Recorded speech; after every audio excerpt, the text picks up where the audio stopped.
Ole thiu tu te is a vain chi bai kan buk chewa ka channel te minam thlir sak tu te song song chunga thinlung takin long thu kan soi ani ti chuan hei kum sang ni som ni paruk kan lo chuang khai ta in the vain kum thar chi bai ei kan buk cheu ani ti chuan hei tun ruma hian ei ka dei yani dairy zia hi zia regular de har ya va mi tam tak ten an ti hlei thei lova ti chuanin hei hi sang ni pasari atanga sang ni som ni paruk kumin athar tur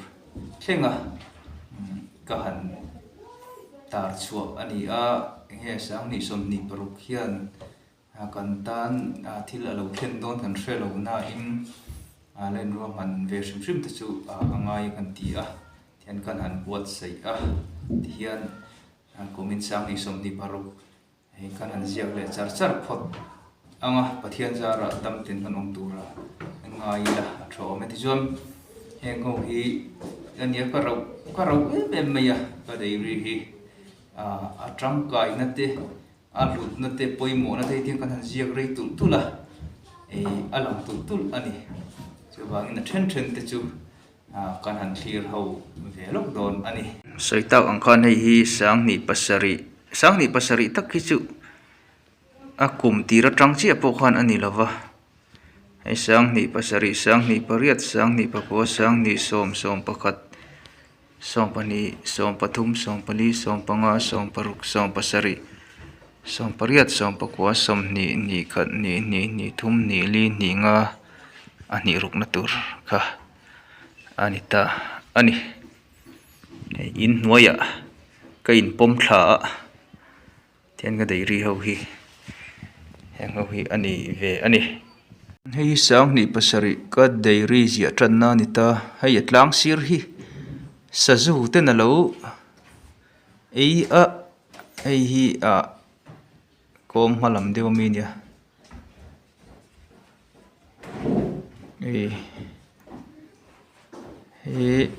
ka zia tan ma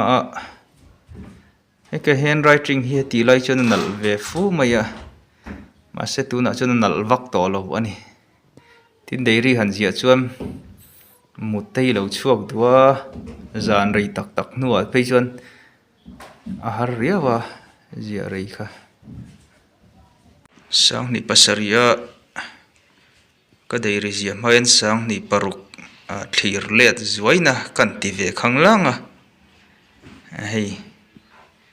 engemo kan lo ziak ve ni hei December ni som thuma Saddam Hussein khai lumani ti te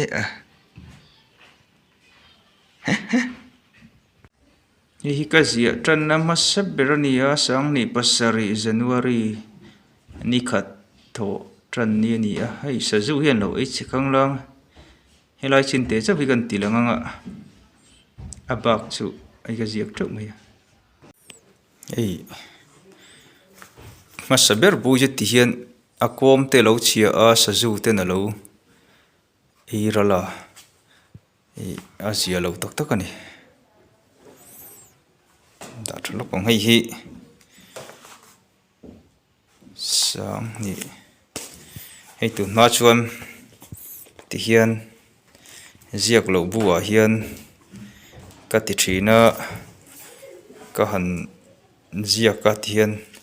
mara chu nuwa dairy bu pa ngai ti hian ti khon kan han ziak ta hei ti chuan atira chuanin dairy hi hei zia kin kha har riawa soita ang deuh kham ni leng hun han man na ki pakoi te kha zia vek sen po khani lova ti khan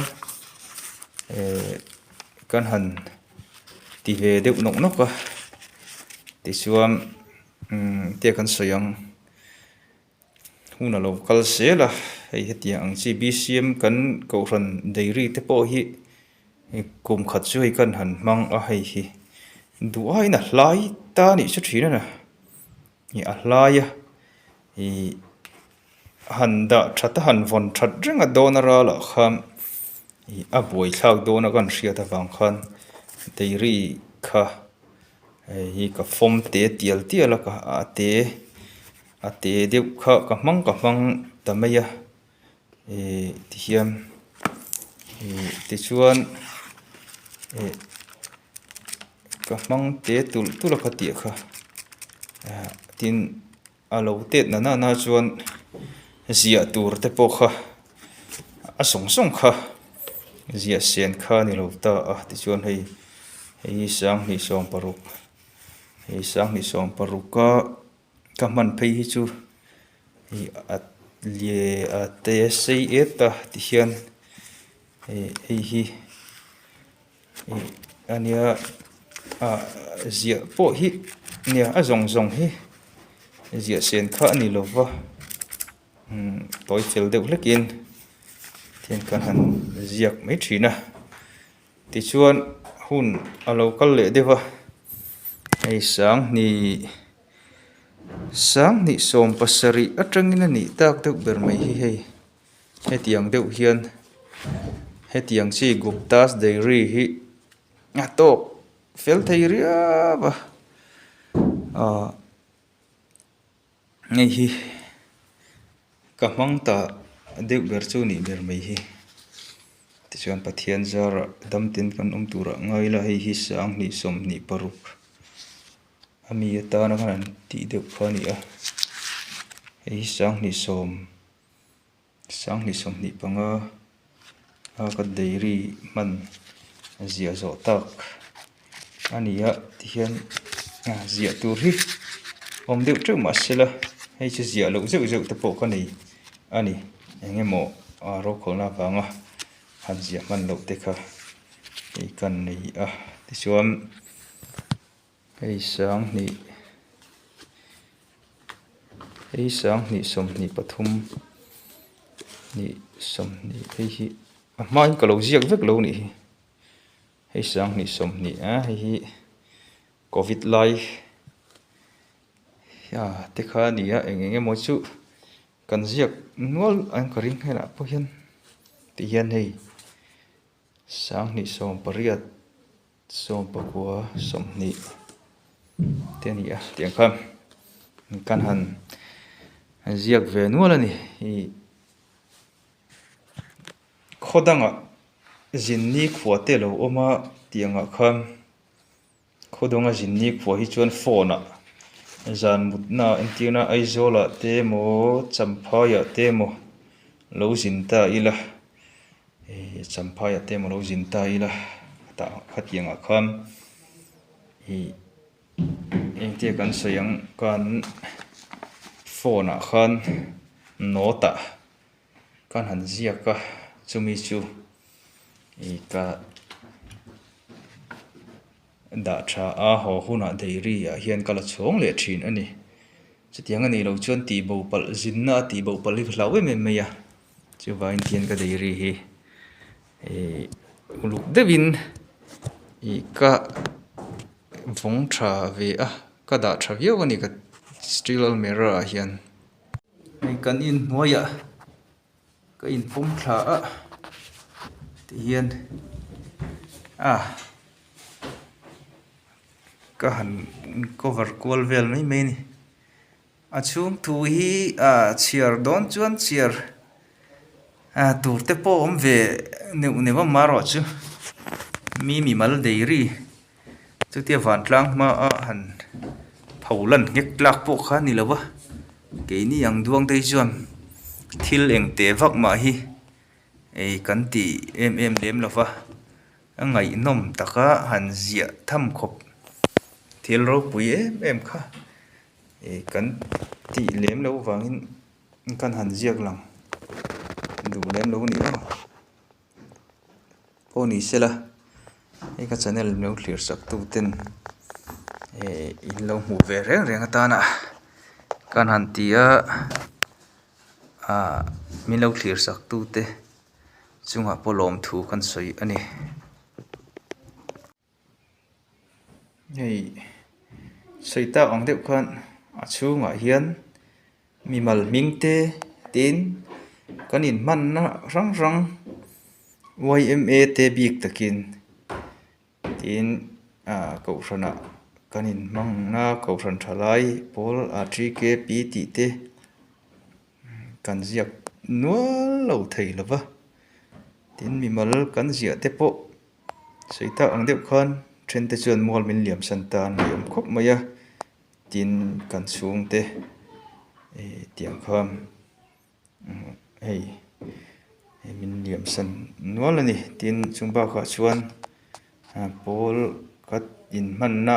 kan zia tran lai vela kan in man na pola te ta kan in mang talawa in nuwa in man na dam te kan nei ti kham kan kal kwal vel na hi kan lo tei kwal vel na hi rei ve viu to ani tiang kian kan ngom reng thayang em tiang din muna te tiang ziak thei din muna kan ding reng thayang em ti te hi ngai tuana hian a awma po ni sela pathianin hun tha te min pe zel tura ngai la chu tiang tu chuan bol taila tha ome ti hian a tira chuanin ziak lo bu hlai deuh deuh te kan eng lawa hei kara hian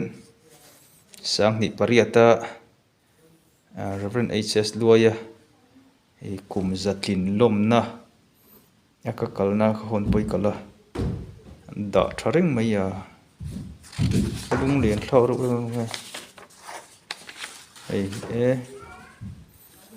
ni hi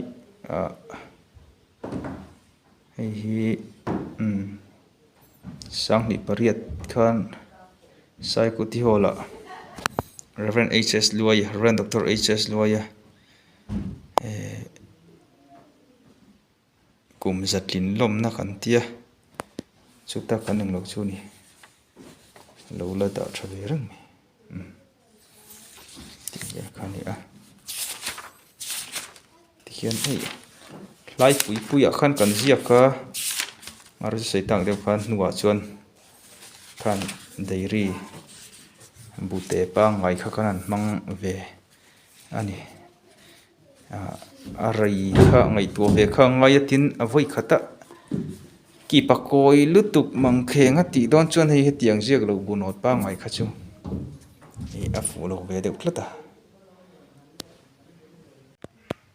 dairy zia hi thilar sa ni lowa ha thlak lo na pei reng har tak mai ni a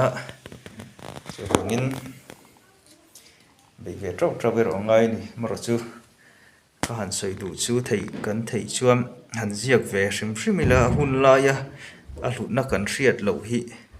hun a lo reia a lo kala a hlu chop mai thin ani a hlutna hi a hun lai kan zia lai ni lovin kan zia to lo nu heng kan dairy kan thil chin chia tei chu a lo ta mai thin a lo ni thil tu te hei chin thana han nei ve ram thei bula kan du le mai